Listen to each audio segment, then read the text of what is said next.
Expectations പറഞ്ഞു 2022 like എന്താ കേരളത്തില് ലൈക്ക് തെലുങ്ക് അവിടത്തെ കന്നഡ റിലീസ് കഴിഞ്ഞ് കുറച്ച് നാൾ കഴിഞ്ഞാൽ ഇവിടെ റിലീസ് വന്നു. അപ്പം അത്ര ഹൈപ്പില്ലാണ്ട് വന്നു പെട്ടെന്ന് എല്ലാവർക്കും കണക്ട് ചെയ്യുന്നു. എല്ലാവർക്കും ഭയങ്കര ഇഷ്ടപ്പെട്ട പടം.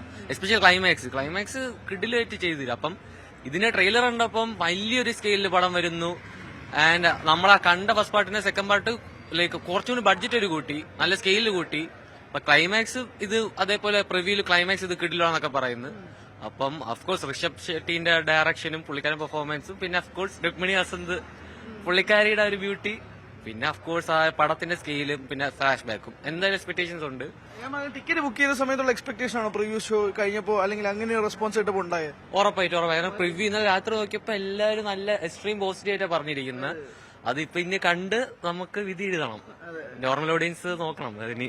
കാന്താര 2022 3 വർഷങ്ങൾക്ക് ശേഷം രണ്ടാം ഭാഗം എന്താണ് എക്സ്പെക്ടേഷൻ? ഇത് പാർട്ട് 2ഉം 1ഉം ഏതാണെന്ന് ഇപ്പൊ തിരിച്ചറിയാൻ പാർട്ട് 1 അപ്പൊ ആ ഒരു കൺഫ്യൂഷനാണ്. പിന്നെ പടം നല്ല രീതിയിൽ കത്തുമെന്നാണ് പറയുന്നത്. എനിക്കൊരു പ്രതീക്ഷയുണ്ട്. കാര്യം ഇത് ഭയങ്കരമായിട്ട് ആത്മീയതയായിട്ടുള്ള ഭയങ്കര ഒരു കഥയാണ്. അപ്പോ ഇതിന്റെ ഒരു സംഭവം കുറച്ച് കാര്യങ്ങൾ എനിക്ക് പടത്തിനെ കുറിച്ച് അറിയാം. അതായത് ഈ പടം ഇറങ്ങുന്നതിന് മുമ്പായിട്ട് തന്നെ സോഷ്യൽ മീഡിയയിലൊക്കെ ഒരുപാട് പേര് മരണപ്പെടുകയും അങ്ങനെയുള്ള ഒരുപാട് ഇപ്പോഴും ഒരു പോറ്റി മരണപ്പെടുകയും അങ്ങനെയുള്ള കാര്യങ്ങളൊക്കെ ചെയ്തു. അപ്പോൾ എന്താണ് അതിൽ സത്യം എന്ന് പറയുമ്പോൾ ഇത് ശരിക്കുമായിട്ടുള്ള ഒരു സംഭവം എന്ന് പറയുന്നത് സത്യമായിട്ടുള്ള ഒരു കാര്യമാണ്. അതായത് ഒരു ഗുരു, നമ്മൾ തന്നെയാണ് ഈശ്വരൻ, നമ്മൾ തന്നെയാണ് ഗുരു, നമ്മൾ തന്നെയാണ് എല്ലാം. മനസ്സിലായില്ല? അതാണ് ഇതിന്റെ ശരിക്കും സത്യം. അപ്പൊ ഇതിലൊരു സത്യമായിട്ടുള്ള ഒരു കഥയുണ്ട്. ആ ഒരു കഥ ഇപ്പോൾ ഉള്ള ജനങ്ങൾ, പ്രേക്ഷകരായ എല്ലാവർക്കും, ഇനി വരുന്ന യൂത്ത് തലമുറകൾക്കും കാന്താര എന്നുള്ള മൂവി ഒരു വൻ ഇതായിട്ട് മനസ്സിലാവട്ടെ. കണ്ട് പലരും ഭയങ്കരമായിട്ട് റെസ്പോൺസ് പറയുന്നുണ്ട്. അത് എക്സ്പെക്ടേഷൻസ് കൂട്ടിയിട്ടുണ്ട്. അത് നമ്മൾ കണ്ടാലും പോസ്റ്ററുകൾ കണ്ടിരുന്നു. ഞാനും കണ്ടിട്ട് എനിക്ക് ഭയങ്കര ഇഷ്ടപ്പെട്ടു. കാന്താര ഇപ്പം ഇറങ്ങുന്നത് രണ്ടാമത് ഇറങ്ങുന്നത് നല്ല ഗംഭീരമായിട്ടുള്ള ഒരു പടമായിരിക്കും എന്നുള്ളൊരു പ്രതീക്ഷയിലാണ്. അങ്ങനെ ആവട്ടെ എന്ന് പ്രാർത്ഥിക്കുന്നു. അല്ലാതെ ഈ പോസ്റ്റുകൾ കണ്ട് നമ്മൾ ഹൈപ്പ് കൂട്ടാ അങ്ങനത്തെ പരിപാടി ഒന്നുമില്ല.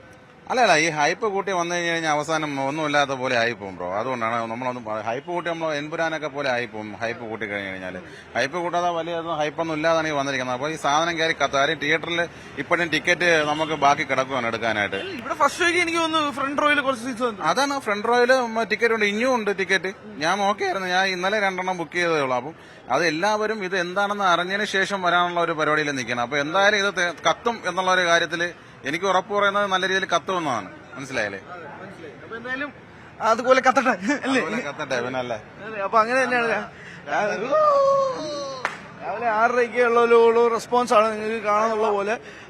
ആളുകൾ തിയേറ്ററുകളിലേക്ക് വന്നുകൊണ്ടിരിക്കുന്ന ഒരു സമയം കൂടിയാണ്. പ്രത്യേകിച്ച് ഈ ഒരു വലിയ എക്സ്പെക്ടേഷൻസ് കഴിഞ്ഞ ദിവസത്തെ പ്രിവ്യൂ ഷോയ്ക്ക് ഭയങ്കര രീതിയിലുള്ള ഒരു പ്രേക്ഷക പ്രതികരണം ഉണ്ടായിരുന്നു. അപ്പൊ ആ പ്രേക്ഷക പ്രതികരണം ഇത്തവണ വീണ്ടും സാധാരണ ഓഡിയൻസിലേക്ക് വരുമ്പോഴേക്കും എങ്ങനെയായിരിക്കും എന്നുള്ളതാണ്. നമുക്ക് കുറച്ചുകൂടെ റെസ്പോൺസ് എന്തെങ്കിലും സ്വാഭാവികമായിട്ടും തേടേണ്ടി വരും എന്നുള്ളതും കൂടി ചോദിക്കാം. ബ്രോ ചേട്ടാ, എന്തൊക്കെയാണ് എക്സ്പെക്ടേഷൻസ്? ഒരു എക്സ്പെക്ടേഷൻ ഇല്ല ബ്രോ. ഒരു എക്സ്പെക്ടേഷൻ ഇല്ല, ഒരു എക്സ്പെക്ടേഷൻ ഇല്ല. പ്രിവ്യൂ ഷോയ്ക്ക് വന്നപ്പോഴേക്കുള്ള റെസ്പോൺസ് നിങ്ങൾ ഫേസ്ബുക്കിലല്ലോ കണ്ടു? അതിനെക്കുറിച്ച് ശ്രദ്ധിച്ചിട്ടില്ല. കാണാൻ ആഗ്രഹത്തോടെ വന്നതാണ്. കാണേണ്ട ഒന്നും പറയല്ല, കണ്ടിട്ട് പറയാം. ഈ പ്രിവ്യൂ ഷോന്റെ റെസ്പോൺസ് എല്ലാം കണ്ടിരുന്നു? ഇല്ല, ഒന്നും കണ്ടില്ല. സോഷ്യൽ മീഡിയ യൂസ് ഇല്ല, കുറവാണ്. പക്ഷേ ഞങ്ങള് സിനിമ ഓവർ ഹൈപ്പായി ചിലപ്പോ വിത്തിൻ എക്സ്പെക്ടേഷൻസ് അത് വന്നില്ലേല് ഒരു ഡിസപ്പോയിന്റ്മെന്റ് ആവണ്ടെന്ന് എഴുതിയിട്ട് ഹൈപ്പ് ഞങ്ങൾ സ്വന്തമായിട്ട് മൈൻഡില് ഹൈപ്പ് ലോ സെറ്റ് ചെയ്തു. ഓക്കെ, അപ്പൊ അതാണ് വേറൊരു വിഭാഗം ആളുകൾ. അതായത് എക്സ്പെക്ടേഷൻസ് കുറച്ച് കാണുക. അതായത് ഉണ്ടെങ്കിൽ പോലും അങ്ങനെ രീതിയിൽ പ്രകടമാക്കേണ്ട ആവശ്യമൊന്നുമില്ല. കാരണം നമുക്ക് തന്നെ തിരിച്ചടിയാവാനുള്ള ചാൻസ് ഉണ്ട് എന്നുള്ളതും ആളുകൾ വിചാരിക്കുന്നുണ്ട്. അതുകൊണ്ട് പലരും അങ്ങനത്തെ രീതിയിൽ ചിന്തിച്ച് ഹൈപ്പ് കുറച്ച് കുറയ്ക്കുന്നുമുണ്ട്. അതുകൊണ്ട് ഹൈപ്പ് അധികം കയറ്റാത്ത രീതിയിലേക്കും വേറൊരു വിഭാഗം ആളുകൾ പോകുന്നുണ്ട്.